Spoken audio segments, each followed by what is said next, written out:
how you doing? Welcome to Liverpool Community Podcast. I'm your host, Chase Johnson Lynch. And once again, I'm bringing you somebody who I feel is very interesting, that you will find very interesting. And I'm joined here today by Becky Ayres, the Managing Director of Liverpool Sound City. How you doing, Becky? Great, thanks, Chase. Good to be here. Well, I'm glad you're here, Becky, because it's like we've come across Liverpool Sound City in our travels many a times. Me, you probably have crossed paths once or twice. I know you have with one of our directors, Roy Rothschild. But I've always been curious about Liverpool Sound City because I think everybody's seen the name, the posters plastered all around town. But you've been going for like since 2008. That's right. Yeah, and now you call it editions. Like it's like you just had your 17th edition. Yeah, why do you call that instead of your 17th year? Just because there's some years when we haven't actually hosted a festival and conference. For example, during sort of 2020, that was obviously a year when no live events took place. Yeah, But okay. we did actually do an online edition that year. So it's because every year is, things don't always run in every single year. So we talk about it in those terms. Well, for those who like been under a rock and may not know what Liverpool Sound City is, can you just give us kind of like an overview of what Liverpool Sound City is? Yeah, so Sound City is a music industry conference and new music festival. So every year we showcase over 200 artists from all over the world in city centre venues in Liverpool. And it's really a focus for new music and for people that want to be in the industry or that are in the industry to come together and meet each other and see new artists that they might want to work with. And one of your things is like you were saying is like I like it how you were saying how Liverpool Sound City's ethos is to showcase talent and to create a gravity in its words, the kind of deal. But you also said you like to use unusual spaces, Yeah, and Liverpool is a constantly evolving city, isn't it? so much so. And like so, it's like when we were talking in our pre-interview, you were mentioning places like the crypt and the attic and stuff. So I mean, over that, I mean, for those who are from Liverpool, I mean, like you've been into some really cool and interesting places. Like, Yeah, so Sound City has taken place all over the city of Liverpool because, as you know, Liverpool is the world's capital of music. yeah, It still is. It's really blessed to have some really, really fantastic venue spaces. And, there's really great venues like, for example, the Zanzibar, Camp and Furnace is one. There's the Arts Club, which is, oh, sadly not that's with me, us yeah. now. But there's lots and lots of different size spaces where artists can play, whether they're established or whether they're just starting out. But we're also so lucky to have two fantastic world class cathedrals. We've over the years we've had a lot of warehouse and car park spaces, and those things kind of go in cycles. And you'll end up finding that some venues will not be there, over a certain time period, or that because the city is growing and it's developing and there's development happening. For example, there was years when we had artists like Royal Blood and Charlie XCX playing in a car park, and some of those venues have gone. But every year at Sound City, we'll always make sure we've got some really exciting venue spaces for people that are fans of music to come and Yeah. enjoy really exciting new music. And in the beginning, you said like you were one of the first, showcases that were in the St. George's Hall, Yeah, which is a beautiful venue, but very expensive now. But you guys were one of the ones that actually started it off. Would you say? yeah. So back in 2008, we had the Wombats playing in St George's Hall Yeah, in the concert room, which is the really beautiful seated space yeah. that's around 300 capacity. And then the Zootons played there the year after. And now it's become quite expensive to hire St George's Hall, but it was really brilliant back in those days for people to go and see those artists in a really unique space. You know, we had Frank Turner who played in the Cathedral Crypt, and we had Years and Years who played in the cathedral the Anglican Cathedral, and you know those are kind of really exciting spaces that people don't expect to see artists performing.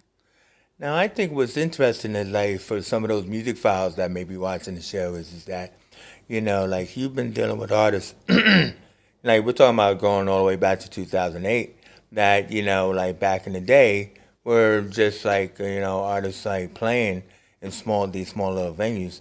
Like you gave me an example of like you had Florence and the Machine at the Attic on Park Yeah, Street. I mean, how was that?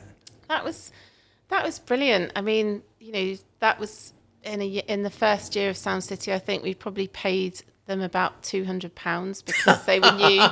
You know, it was not big fees at that Yeah. stage, and it was, you know, it was amazing. It's so exciting to see a new artist that you have just discovered performing in a really, you know, in a really, really tiny space where you can get so close to them.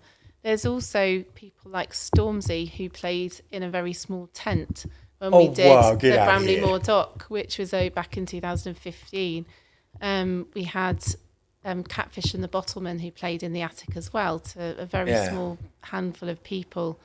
You know, Jake Bugg, who played in the Epstein Theatre, and Paloma Faith, who played in I think probably the Attic as well, because the Attic is a very small, tiny space. It So is. It is a very small it's space. I so mean, I'm it's just amazed that you could like do that. It was like mostly a bar and all that kind of stuff, and but also our man Phil was really impressed when you mentioned Gil Scott Heron at the Phil. Did yeah, you mean the Philharmonic or yeah, the the? Philharmonic. Oh, wow. And that was back in, I think it was about 2010, and it was actually a launch party that we did for Sound City that was in some of the final tours that Gil Scott Heron did. But you know that was incredible, and it was just a really special performance.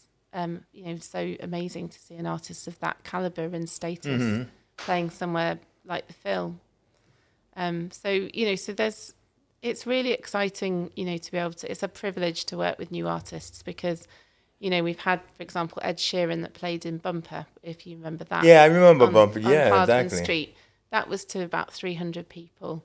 Wow. There's all these examples of artists that have played when they've been really new and then they've gone on to better things, and people at the time when they see them don't know that that's going to be their favorite artist. But Yeah. it's all, you know, people that love new music are the people we want to see at Sound City, because they're the ones that will kind of be the ones that see those artists at that early stage, and then because they're fans of them, it just helps build that momentum around an artist. Do you have any favorites going all the way back? Yeah, so I think for me there was like some I think the Stormzy performance was a really amazing one, just because he was playing with an artist at the time called George the Poet, who was on the same stage, and George the Poet was headlining and Stormzy was playing, you know, earlier down the bill, and that was just really, really exciting to see him perform in front of fans. And you can see he had something special at the time. He was really, you know, he was just focusing on playing to the crowd, and not just as a crowd of people, but individual people in the crowd. And you can Yeah. tell, you know, you can tell when an artist is doing that, that they're really in it for the long term, because they know that each individual fan is not just a number, they're a real person that loves them and wants them to do well. Yeah. And so that's what's exciting when you see artists that do that, because you know that they're the ones that are really committed to the long term of their career, because they'll, even if they're playing to 10 people, they'll treat it like they're playing to a stadium. Yeah. Well, usually I always ask people, when they come on, is treat them like a superhero and say ask their origin story. Now, you as a managing director of Liverpool Sound City, I mean, I'm pretty sure that there are other people involved, but why Yeah. why why did you guys set up, or why did you feel the need to set up Liverpool Sound City? So we set Sound City up in 2008, which was when Liverpool was capital of culture the European Capital of Culture, and that was the reason that we set it up, was because we believed, and we still do, that within 25 miles of where we live now in Liverpool is some of the best music that's ever been made has come from. So not just Liverpool, but Manchester as well, and and the Northwest. And so we felt that there were so many artists that were feeling that they had to move to London to have a career, and there were so many people in the industry. There was so much talent that was leaving the city and the city region and the wider Northwest to go to London. And we thought, people should really have the confidence and have the belief to want to, to be able to stay up and do things up here. And so we created Sound City to create that gravity, really, so that we could bring the music industry and the wider global community to Liverpool, and just give people that sort of sense of pride and sense of self-belief to do what they do and what they love right here in Liverpool. Well, I got to tell you, I kind of agree with you, really, because it's like I was saying, being here for like about 22 years, I remember seeing the Zootons, at one of the local Liverpool film nights at the Fact, where it was just kind of like if you're a local filmmaker, you could put on a film and like, kind of crazy off-putting films and everything else like that. And the Zootons had a video that they shot in night vision and everything, but it was so like, what? Then only just like about a couple of months later, somebody takes them to New York and they make Valerie. Yeah. And they blow. Do you know what I mean? Same thing with the choral when, Lauren Eastman did the Wicker Man video. Yeah. And so, I mean, you're right. There's so much talent in the city that is unmined. So, I know that's not a word. But what you guys do is you don't just do showcases. You also do artist development. Can you talk a little bit about that? Yeah, so every year we work with, because we've worked with a lot of artists over the years with Sound City, we've seen so many fantastic people coming through. We sort of knew that there was a real need for artists to have like a bit of wider support, really, because we've got such a big network through Sound City of, people in the music industry with, lots of different areas that artists can use to grow and develop.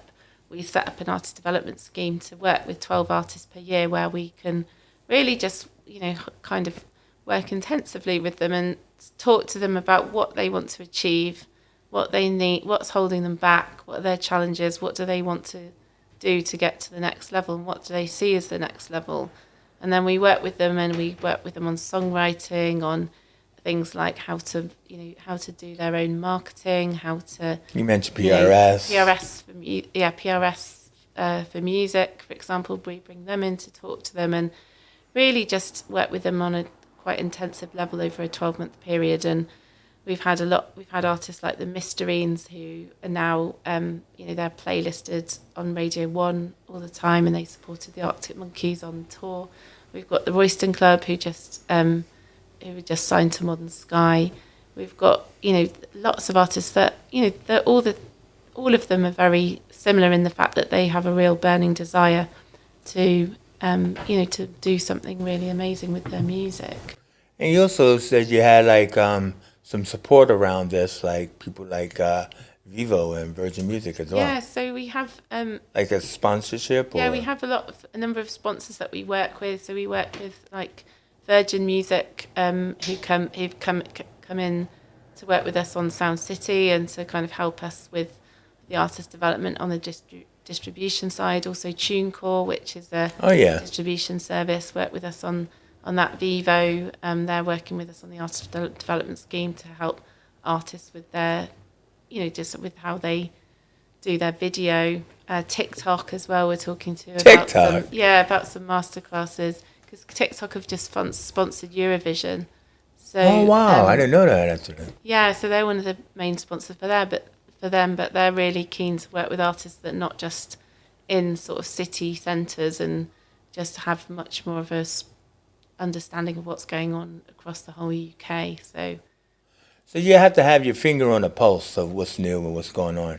But your vision has just been in Liverpool and everything else like that. So, but TuneCore is something that a lot of people might not have heard of. What is TuneCore? TuneCore's a distribution service. So Mm. if you're an artist and you basically want to release your own music, you can work with a distributor like TuneCore. There's others like Ditto Music that are based here in Liverpool as well. There's DistroKid, there's Believe Digital, and lots of others. And it's basically those distributors will help an artist get their music onto all the different platforms where they can, sell their music, like iTunes and the direct to fan sites. So again, around the support around artist development, you guys also like going to the tree, like looking for the apples before they fall. So you do these mini Sound City Yeah. things where you deal with young people in schools. Can you talk a little bit about that? Yeah, so because there's so many, the music industry is basically a £5.5 billion industry to the UK economy every year, and that's a UK music statistic. Wow. So that's how much it's worth now, on an annual basis. But when you're in school, you don't realise what the opportunities are in music, because most music teachers, through no fault of their own, they don't know about the music industry, because a lot of them will have come through the route of being a really great,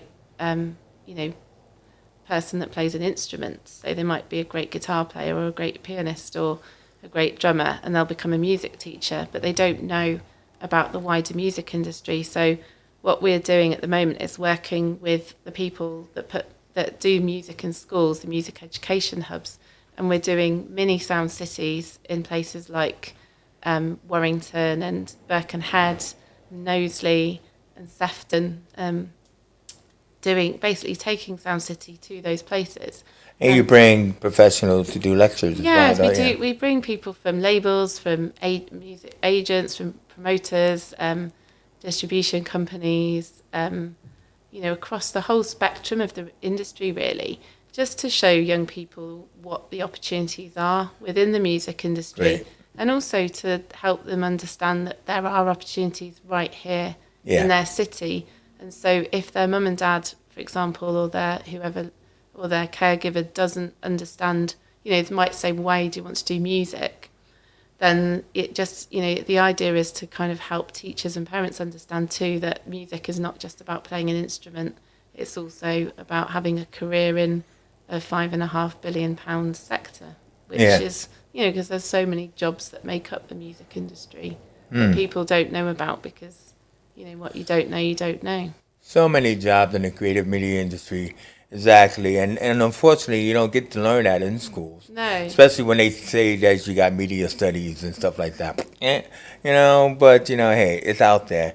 I can't believe how fast the time has been running, but I must get to near the end here where we talk about what do you think the effect and impact of Liverpool Sound City has been on the city? I think since we started it back in 2008, things have changed a lot. There is a lot more gravity here. You've got companies like Centric Music and Ditto, who are global companies, and in publishing and distribution that just that they are in Liverpool, but they've got a global impact. There's also lots more festivals that are up here. There's a lot more managers. There's artists that actually live here and have careers here. We're only 2 hours from London and here in Liverpool, but we're nanosecond with technology. And so, I think there's a lot.